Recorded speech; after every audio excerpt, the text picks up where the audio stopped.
Hello अस्सलाम वालेकुम। Welcome to Asha food recipes. आज मैं आपके लिए लेके आई हूँ आलू की कचौड़ी।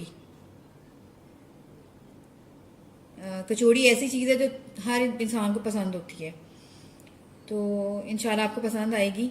शुरू करते हैं। बिस्मिल्लाहिर्रहमानिर्रहीम। सबसे पहले आधी चम्मच से थोड़ी सी कम नमक डालें। ये मैंने आपको बता दूं कि मैंने ये 2 कप मैदा लिया है, यानी कि अगर 250 ग्राम मैदा है तो तकरीबन 70 ग्राम जो है वो कुकिंग ऑयल लिया है इसको गूंदने के लिए, इसकी बाइंडिंग के लिए। कचौड़ी के आटे को बहुत ज़्यादा गूंदते नहीं है, इसकी बाइंडिंग करते हैं। तो मैं दिखाती हूँ आपको। सबसे पहले नमक डालें, कुकिंग ऑयल डाल दें। कुकिंग ऑयल में पहले अच्छी तरह से इसको ऑयल को घी के साथ मसल लें।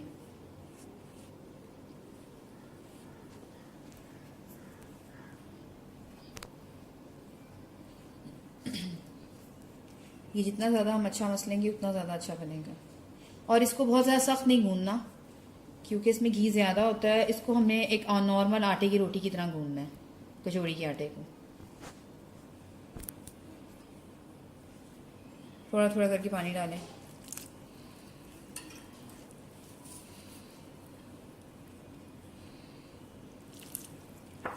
समोसों की और इसके आटे में ये फ़र्क होता है कि समोसों का आटा सख्त गूंदा जाता है, जबकि ये नॉर्मल गूंदा जाता है।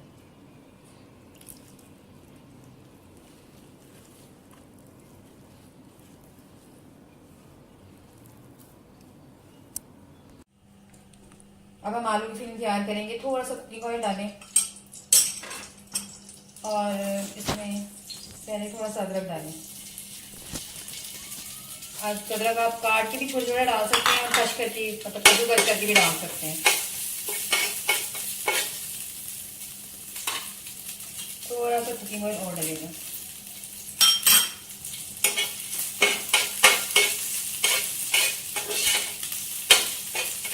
इसके साथ ही हरी मिर्ची डालें।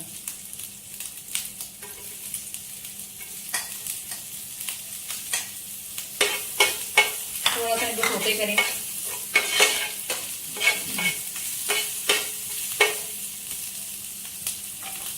अब ये तकरीबन आधी चम्मच यानी कि पिसा हुआ जीरा है, पिसा हुआ भुना हुआ। आधी चम्मच नमक, थोड़ी सी अजवाइन,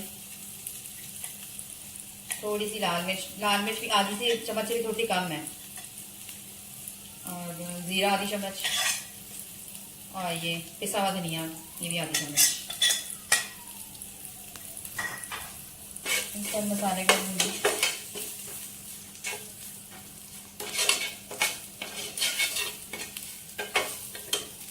अब इसमें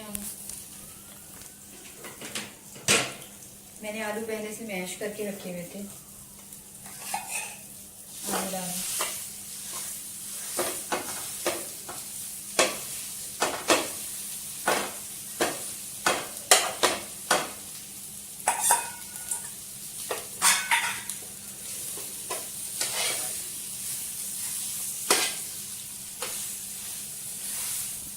क्योंकि आलू की बना रहे हैं और आलू में पानी अपना छोड़ देती है, इसलिए मैंने इसमें प्याज यूज़ नहीं किया।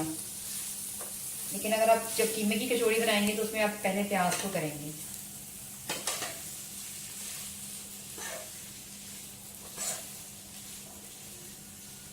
किसी दिन वो भी इंशाल्लाह आपको दिखाऊंगा।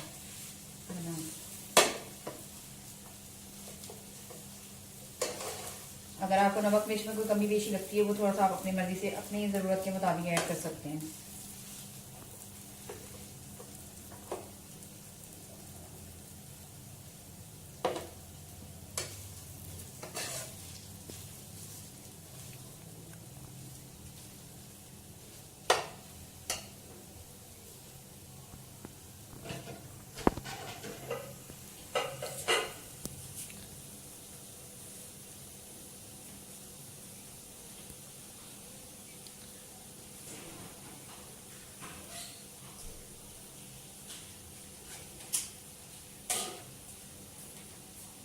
तकरीबन 2 चम्मच धनिया है।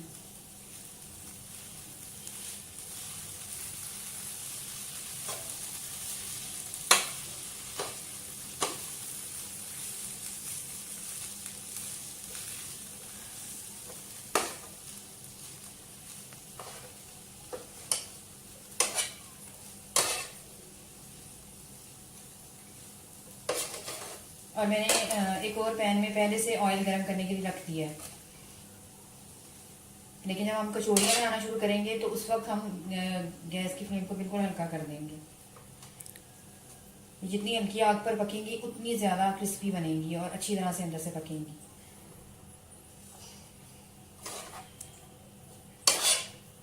इसको हम बंद कर देते हैं फ्लेम को और इसको छोड़ देते हैं ठंडा होने के लिए। मैंने खुली प्लेट में आलू डाल दिए ताकि ये ठंडे हो जाएं और फिर हम इसको पेड़ों में बन सकें। अब हम चेक करते हैं हमारा आटा कहाँ तक पहुँचा है। आटा, हाँ आटा हमारा सेट हो गया। एक दफ़ा फिर आपको बता दूं कि इसकी बाइंडिंग होती है, इसको बहुत ज़्यादा गूंदते नहीं हैं कचौड़ी के आटे को।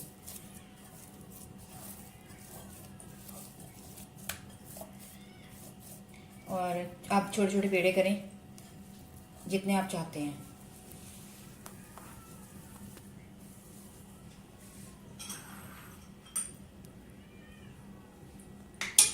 इसको थोड़ा सा इसमें कुकिंग ऑयल और डलेगा ताकि इसकी पेड़े बनाने में बाद में आसानी हो।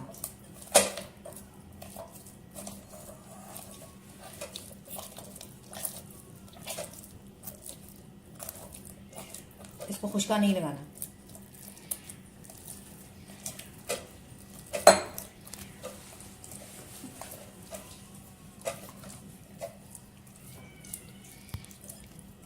छोटे छोटे पेड़े लें जो साइज आप रखना चाहते हैं कचौड़ी का।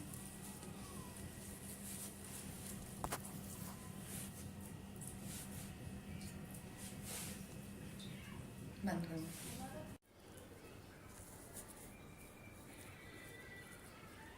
इस तरह इसके अंदर प्रेस करें, चारों तरफ से मैदे को पकड़ें और इस तरह से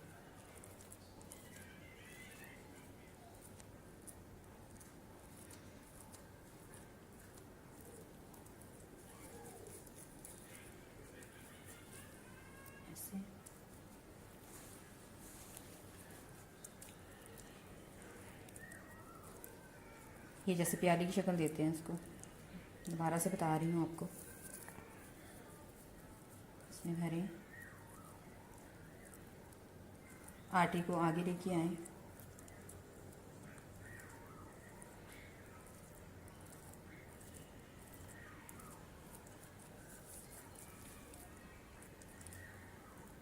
ये मैंने सारे तैयार कर लिए।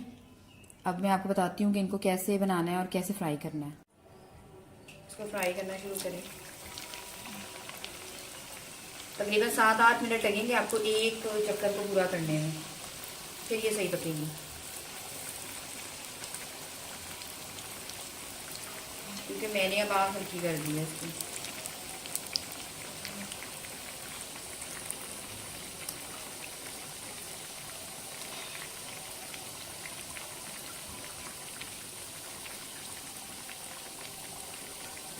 बिल्कुल ही हल्की नहीं, लेकिन मीडियम से थोड़ी सी हल्की पकाते वक्त।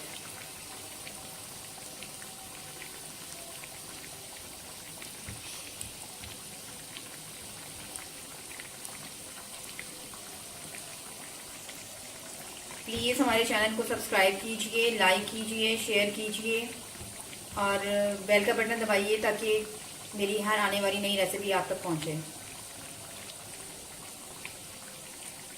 Ayesha food recipes.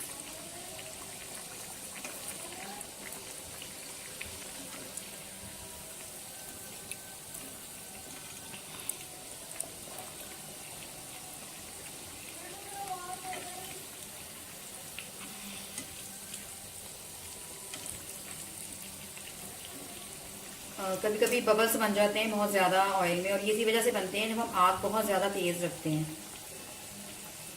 अगर हम पहले आग गरम करके उसके बाद उसको हल्का कर देंगे तो बहुत अच्छा रिजल्ट आएगा। आप चाहे तो इसे केचप से खा सकते हैं, चाहे तो आप पुदीने की चटनी के साथ खा सकते हैं, ये आपकी मर्जी है। जब ये पकना शुरू हो जाएगी तो ये ऊपर आना शुरू हो जाएगी टिक्की, कचौड़ी की टिक्की।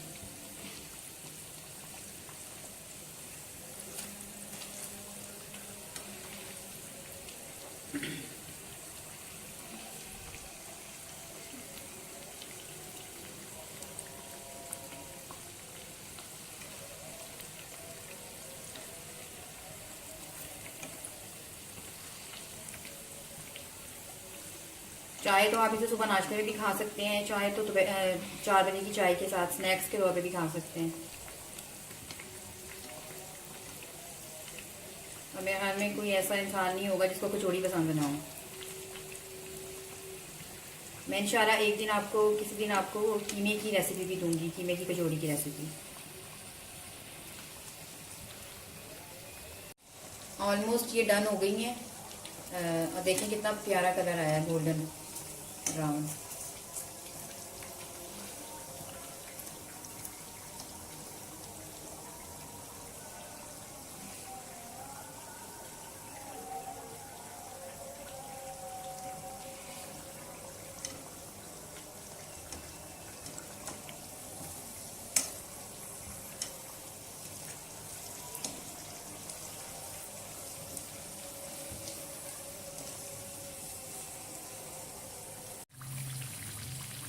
ये हमारी और कचौड़ियाँ भी तैयार हो गई हैं।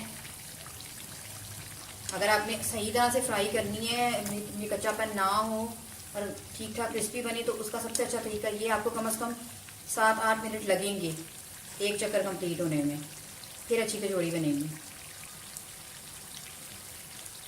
अगर आप घी बहुत ज़्यादा गर्म घी में एकदम डालेंगे और निकालेंगे तो वो सही नहीं बनेगी, ना रिजल्ट अच्छा आएगा।